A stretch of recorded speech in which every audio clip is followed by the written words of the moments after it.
ഇത്തവണ നമ്മളപ്പോ കള്ളന്മാരുള്ള റൂട്ടിൽ കൂടെ ഒറ്റക്കല്ല പോകുന്നത്. അത് മാത്രമല്ല കഴിഞ്ഞ ട്രിപ്പില് നമ്മുടെ വണ്ടിക്ക് ചെറിയൊരു പണി തന്നായിരുന്നു കള്ളന്മാര്. അതെന്താണെന്ന് കണ്ടാലും.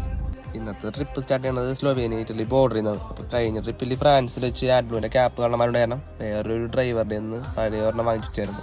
നമ്മുടെ കമ്പനി ഡ്രൈവർ തന്നെ കാരണം അയാളുടെ അടുത്ത് സ്പെയർ ഒരുപ്പുണ്ടായിരുന്നു തന്നെ വെറുതെ. പിന്നെ നമ്മൾ ഇന്ന് സ്റ്റാർട്ട് ചെയ്യണതും കോൺവേ ആയിട്ടാണ്. കള്ളന്മാരുടെ ശല്യം കൂടി വരുന്നതുകൊണ്ട് ഇങ്ങനത്തെ ഒരു കോൺവേ ട്രിപ്പും കാര്യങ്ങളൊക്കെ വരുമ്പോൾ നമുക്കൊരു ആശ്വാസമാണ്. ഞാനും ആൽബിയും കൂടി അങ്ങനെ ഈ ട്രിപ്പ് സ്റ്റാർട്ട് ചെയ്ത് ഞങ്ങള് സ്പെയിനിൽ പലാസോ എന്ന് പറഞ്ഞൊരു വലിയൊരു പാർക്കിങ്ങും ഒരു റെസ്റ്റോറന്റും കാര്യങ്ങളൊക്കെ ഉണ്ട്. അവിടെ കൊണ്ടുവന്ന് വണ്ടി എടുത്ത് ഞങ്ങൾ ഫുഡും കഴിച്ച് അവിടെ തന്നെ ഡെയിലി റെസ്റ്റും എടുത്ത് ഞങ്ങൾ വെളുപ്പിന് വണ്ടി എടുത്തു. എനിക്കും ആൽബിക്കും ഒരു ദിവസം തന്നെ നമുക്ക് അൺലോഡിങ്. പക്ഷേ ടൈം വ്യത്യാസമുണ്ട്. അവന് രാവിലെ, എനിക്ക് വൈകുന്നേരം. എനിക്കും അവനോട് ഒന്നിച്ചാൽ ഇറക്കി കിട്ടണമെങ്കിൽ അന്ന് നമ്മൾ വേറെ ലോഡ് എടുക്കാന്ന് പറഞ്ഞു ഓടാ. രണ്ടുപേർക്ക് ഒരുമിച്ചാണ് ലോഡ് കിട്ടണമെങ്കിൽ തിരിച്ച് ഇതുപോലെ തന്നെ കോൺവേ ആയിട്ട് വരാം. സത്യം പറഞ്ഞാൽ ഇങ്ങനെ നല്ല നമ്മൾക്ക് വേഗം ട്രിപ്പ് തീർത്താലാണ് അടുത്ത ട്രിപ്പ് കിട്ടത്തുള്ളൂ. ഈ ലോഡ് ഇപ്പൊ അവിടെ എത്തിക്കണതും തിരിച്ച് വേറെ ലോഡ് എടുക്കണതും നമ്മളുടെ ഉത്തരവാദിത്തമാണ്. ഇവിടെ മറ്റുള്ള കമ്പനികളിലെ പോലെ പ്രഷറും കാര്യങ്ങളൊന്നുമില്ല. കാരണം വണ്ടി ഓടിയാലേ സാലറി ഉള്ളൂ നമുക്ക്. അപ്പൊ ഇത്രയുള്ളൂ ചെറിയൊരു വീഡിയോ ഇഷ്ടപ്പെടുന്നതായിരുന്നു.